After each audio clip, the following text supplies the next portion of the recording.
Hoje estamos recebendo aqui a enfermeira Camille da Cunha, isto? Thaís, perdão. Thaís da Cunha e a Jaqueline Gil, que é médica ali da Secretaria da Saúde. Falando sobre um serviço novo ali e uma campanha também que está em andamento, né? Quem de vocês poderia nos falar um pouquinho sobre essa iniciativa ali agora da Secretaria da Saúde? Do Maio Laranja. Maio Laranja, exatamente. Bom dia a todos. Agradecemos, né, o espaço cedido por vocês para a divulgação do nosso serviço tão importante, né? Agora em maio, dia 18, é comemorado o dia D da campanha contra o abuso e exploração sexual da criança e adolescente. Essa data, ela foi através de uma lei de 2000, em homenagem a uma menina de 8 anos que foi violentada, né? E até hoje, então, é comemorada. Mas o maio todo é conhecido como Maio Laranja. Por isso até que a gente trouxe, né, esses fitilhos para serem utilizadas na roupa. Em Brusque, o serviço funciona desde 29 de outubro de 2019. Com a necessidade, assim, que foi visto que essa demanda era importante, né? Essa procura era importante. E como é uma coisa muito íntima, né? Que ninguém quer falar sobre sua sexualidade, né? Em vários locais, principalmente quando ocorre uma violência, viu-se a necessidade de montar uma equipe, né? Especializada para isso. Então, foi um projeto que iniciou há pouco tempo, né? Eu considero, não fazem nem 2 anos. Porém, a gente vê o quanto que é importante, assim. Atualmente a gente está com 77 pacientes. A maior parte deles são crianças e adolescentes. E eu também vou deixar um pouquinho a doutora, né, falar, assim, mas a nossa equipe é composta por 2 psicólogas, assistente social, a médica, uma técnica, a farmacêutica também. E aí eu deixo um pouco com a doutora, assim, para a gente falar o que implica, né? O que a gente percebe na diferença na vida dessas pessoas também. Oi, bom dia a todos. Bom dia, doutora. Então, para continuar na fala da Thaís, o nosso serviço hoje é conhecido como SAVES, que seria um serviço de atendimento integral às pessoas que sofreram algum tipo de violência sexual, especificamente. Nós atendemos crianças, adolescentes, adultos, homens e mulheres. Então, nosso serviço está, primeiramente, focado no atendimento da saúde psicossocial desses pacientes. Vale a pena ressaltar que nosso trabalho não é investigativo, a gente não fica investigando quem foi o agressor, quem foi o suposto abusador. É claro que a gente tem que ter algum tipo de informações, às vezes informações bem pontuais, mas a gente foca realmente, nosso trabalho é na educação psicossexual e no manejo de traumas psicológicos que levam consigo essas pessoas. Talvez em crianças, muitas vezes, a gente não vê esse trauma no momento, né? Realmente é visto depois. Já hoje temos vários adultos que sofreram violência na sua infância e que até hoje eles trazem problemas psicológicos que atrapalham no dia a dia, na vida, né? Com fobias, com pânico, muita ansiedade e acaba trazendo problemas no desenvolvimento das relações sociais, para o trabalho, relacionamentos sociais e pessoais. Em geral, então, esse seria realmente o nosso foco. Eu tenho um dado aqui de que em 2020, segundo dados que foram enviados pelo delegado Matosalém, da Polícia Civil, que foram registrados 26 casos. Não sei se esse número ou até pode ser maior, né? Qual é o perfil dessas vítimas? Geralmente são casos que acontecem dentro de casa, são familiares. Enfim, eu gostaria de tentar entender sobre o perfil dessas vítimas que estão sendo atendidas. Sim. Sim, realmente isso está bem estudado, né? A literatura fala bastante e nossa experiência acaba concordando com a literatura. Então, o que temos hoje? Mais ou menos os 70% da violência sexual no Brasil e também concorda em Brusque, 70% da violência sexual acontece em crianças e adolescentes. Dessa porcentagem, mais ou menos 85% acontece no sexo feminino ainda. Isso em crianças e meninas, né? Adolescentes. E 75% das violências acontecem na ordem intrafamiliar. Ou seja, estamos falando que os autores são pais, são padrasto, avós também, tios, irmãos. O que mais acontece é no âmbito intrafamiliar, ok? No extrafamiliar, seriam conhecidos, mas que não são do núcleo familiar, mas também não desconhecidos esporádicos. Normalmente um vizinho, um cuidador, ok? E também temos, claro, os números daqueles estupros que são agudos e que são por pessoas totalmente desconhecidas. Mas o número concorda com o que o delegado Matusalem traz para vocês. E é isso, infelizmente a maioria das vítimas são crianças e adolescentes. E existem aqueles casos também, que aí isso aí é a nossa experiência do jornalismo, né? Que a gente já recebeu aqui em outras entrevistas, que são as vítimas que não aparecem, né? Que por algum tipo de medo, algum tipo de receio, enfim, não buscam a polícia, não buscam uma assistência, não buscam uma ajuda, e que talvez vocês não sabem, né? É que assim, ó, isso que a gente até quer se colocar à disposição para todos os serviços em saúde. Até a gente agora está indo nas unidades de saúde com as capacitações, porque entrou profissionais novos, né? A gente está aqui para apoiar, junto com o Conselho Tutelar, junto com a DPCAM, né? Porque são redes, assim, citei duas, né? Mas são várias redes de proteção a crianças que a gente acaba nos ajudando, né? Para oferecer todo o atendimento em saúde e de proteção para essas crianças também, né? Então, qualquer dúvida, o nosso setor lá está à disposição, né? Porque realmente é um assunto ainda que gera muito medo, né? Às vezes as pessoas têm esse medo até da denúncia, mas a gente tem que pensar que não podemos deixar essas crianças, esses adolescentes ou até os adultos passarem por uma situação assim de violência, né? Além da questão psicológica, social, a gente também solicita assim que se atente muito à questão das 72 horas, que é o prazo que a gente tem para iniciar as medicações, as profilaxias que a gente diz para evitar uma gravidez indesejada em decorrência da violência sexual ou de alguma doença sexualmente transmissível. Então, o SAVES hoje ele funciona ali no prédio da Policlínica, né? No Centro de Serviços de Saúde, onde fica a Policlínica, no andar da Clínica da Mulher, né? Junto ali com a Clínica da Mulher, das 8 às 5 horas de segunda a sexta-feira. Após esse horário, a nossa referência ali é o Hospital Azambuja, e finais de semana também. Então, todo momento, as pessoas têm algum acesso a algum serviço para fazer toda essa profilaxia, né?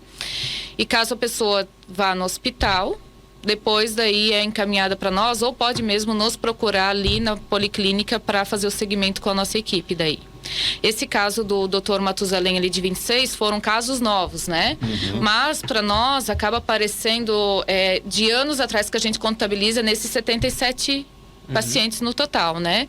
Então, a gente tem uma boa parceria com a DPCAM, porque eles encaminham esses pacientes, eles também, né, se preocupam. Conselho Tutelar também já nos encaminham. Então, acho que o serviço veio realmente a somar para o município, sabe? Vocês haviam comentado sobre a questão de estrutura e de equipe que vocês têm, agora também sobre a questão de horário de atuação. Como agir ou que tipo de ações vocês podem fazer ou prestam ali, justamente dado esse perfil de proximidade entre a vítima e muitas vezes o próprio agressor ali, o próprio autor desse tipo de iniciativa? Porque isso também é um fator complicador, porque trata-se de menor de idade, sim, muitas vezes, e com alguém de relacionamento muito próximo, né? Assim, assistente social, né, a nossa, que a gente tem a G-Cris, a gente tem as psicólogas, tem a médica. Antes eu falei a técnica e não falei enfermeiro no caso porque eu estava me apresentando, né? Então, assim, ó, todas utilizam realiza um trabalho no sentido de notificar, de identificar, as vulnerabilidades e fazer os encaminhamentos necessários. Inclusive com a rede de apoio, né? Que são os pais. Ou às vezes, né, doutora, não estão com... às vezes essas crianças estão com a família extensa. Então a gente procura dar todo o apoio também para a rede de apoio e a gente aciona também quem achar necessário, né? Vai acionando conforme a necessidade de cada caso em especial, né? Por exemplo, se a gente identifica uma criança que esteja numa situação de risco porque o abusador esteja no núcleo intrafamiliar, a gente tem que trabalhar da mão com o conselho tutelar, porque entendemos que essa criança tem que ser retirada dessa área de risco. Só que a gente sozinho não pode fazer isso. Aí tem que entrar o conselho tutelar para disponibilizar que opções tem essa criança. Ou ela vai para uma família extensiva, né? uma família acolhedora, ou talvez tenha algum familiar que consiga ficar a cargo dessa criança. Mas com certeza, ao identificar essa área de risco ali perto, a criança tem que ser retirada daí, sim. E é uma ação também conjunta, muitas vezes, dependendo da situação, com o Ministério Público, com a Vara da Infância, né? Isso. Defensoria Pública. Até a gente teve uma reunião, eu não quero ser injusta também e deixar de citar algumas pessoas, assim, mas a gente fez um fluxo, que sempre esses protocolos também tem que retomar, que envolvia o Ministério Público, a polícia... Defensoria, Bombeiros, SAMU, IGP, né? O IGP que também são muito parceiros da gente, assim. Vários setores que, ao se deparar com uma situação de um atendimento de uma vítima de violência sexual, que a gente em rede consiga evitar que ela seja exposta, né? E tenha o atendimento mais adequado possível daí. Thaís, eu acho importante a gente ressaltar uma situação. A gente recebeu um material sobre o Maio Laranja, mas queria que você falasse sobre isso, da importância de que a vítima de abuso ou o responsável procure o serviço o quanto antes, pelo menos até 72 horas, para que vocês possam fazer um acompanhamento, né? Fala um pouco sobre isso.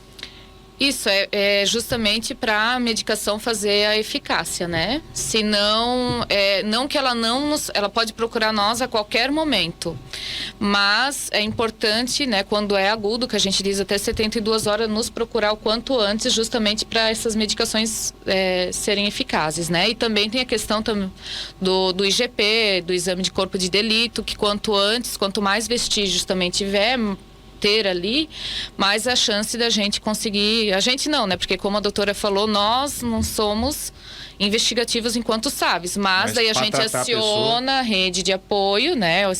Muitas vezes já vem até da delegacia, que já fez todo esse encaminhamento, né? Mas essa questão das 72 horas também é importante para o exame de corpo de delito, né?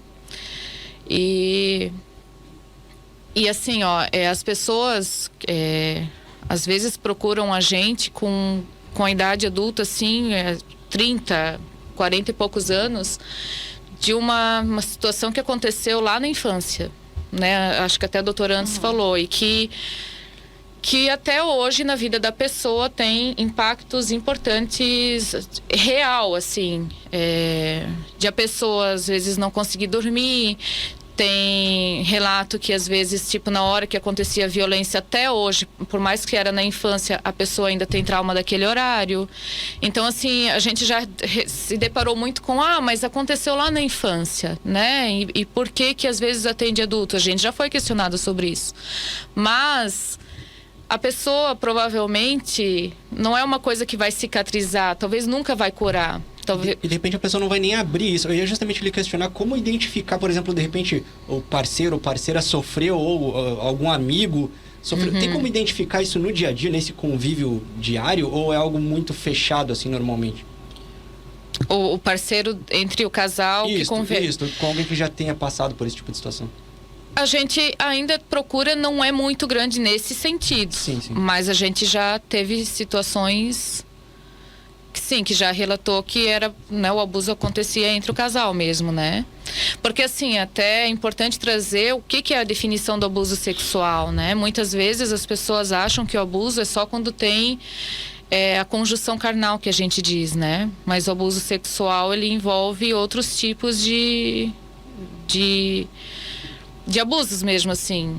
Acho que, doutora, você pode até...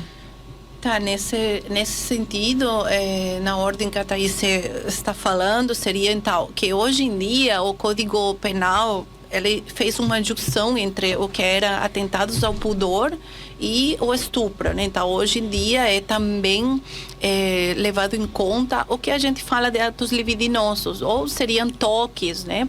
Tudo mais acontece em crianças, que são toques, né? Nas partes íntimas, também a questão do sexo oral. Então isso todo hoje é tipificado como abuso sexual. E na questão da identificação, talvez, dessas vítimas, nas crianças, a gente fala muito na parte educativa dos familiares, nas escolas, a gente sempre tem que notar alguns comportamentos que começam a sair fora da norma, ou que sejam diferentes para a idade dessa criança, para o momento em que ela está na escola, na série que ela acompanha. Então, pode ser uma criança que esteja muito isolada, que não converse, que não goste de brincar com os amiguinhos. Então, talvez alguns comportamentos que sejam um pouco diferentes, já dá para talvez ficar um pouco mais atentos.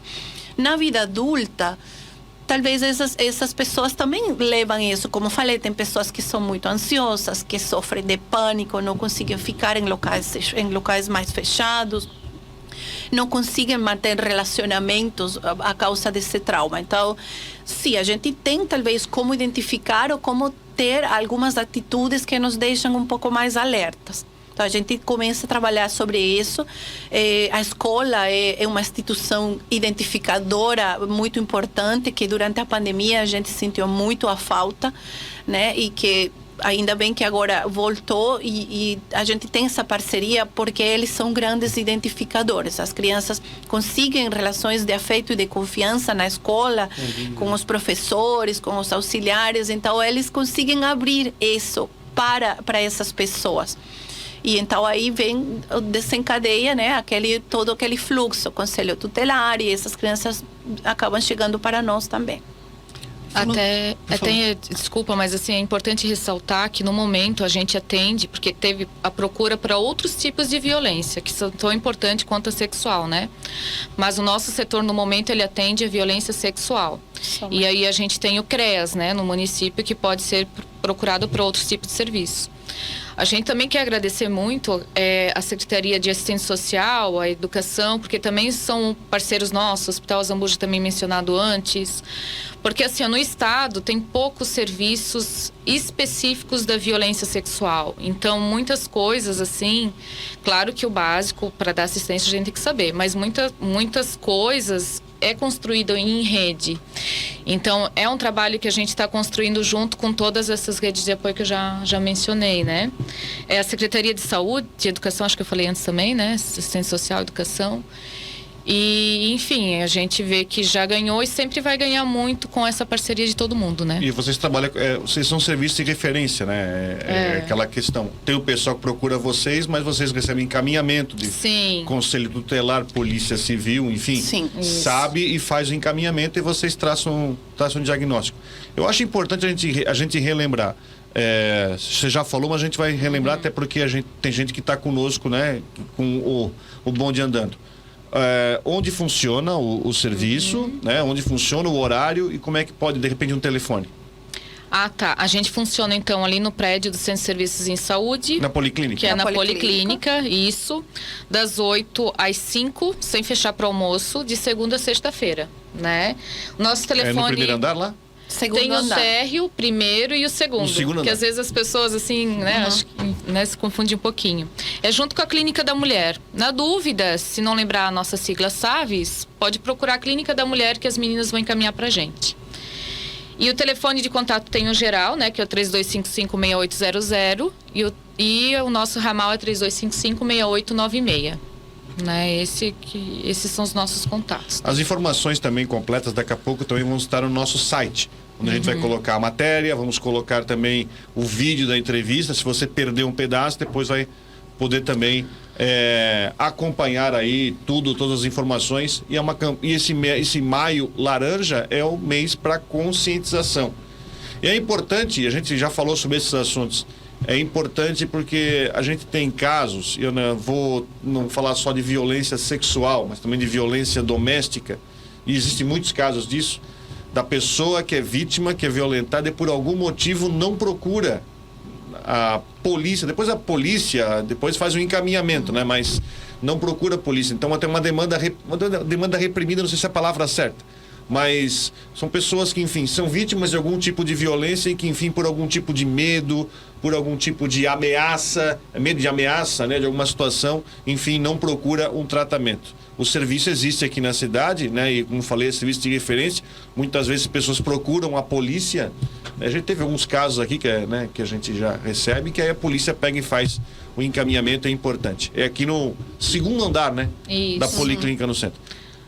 Thaís, doutora, obrigado pela participação aqui. Faltou alguma coisa a dizer? Faltou. Os canais de denúncia, né? Sim, sim. Pode ser também o Disque 100, né? E o telefone do Conselho Tutelar aqui do município. Que depois daí eu não me recordo certinho, mas daí vocês podem colocar ali na entrevista. Sim. O telefone do Conselho Tutelar, inclusive, né? eles têm um telefone celular de plantão. A Mariana esteve aqui na semana passada. Sim, né? O Conselho Tutelar tem inclusive um telefone celular 24 horas de plantão para quem quiser também fazer esse tipo de denúncia. O telefone fixo do Conselho Tutelar aqui para vocês, então, é 3351-0113. Repetindo, 3351-0113, o Conselho Tutelar aqui de Brusque. Exatamente. E ainda eu quero, só para terminar... Claro, fica à vontade. Aproveitar o espaço, porque assim, todos os profissionais de todas as equipes são importantes, mas agora no mês de maio, a gente teve dia 6 o dia do psicanalista, né? A gente tem na nossa equipe a Carol. No dia 15 a gente teve o dia da assistência social, que foi na nossa equipe é a Cris. Dia 12 agora do enfermeiro. Então quero, né, parabenizar todos esses profissionais da rede. E dia 20 o técnico de enfermagem. Acho que são pessoas, né, que fazem parte da equipe super importante. Em nome dos Saves a gente quer, né, parabenizar todos daí. E obrigada mais uma vez pelo espaço de vocês. Legal. Daqui a pouco as informações também estarão no nosso site urc.am.br.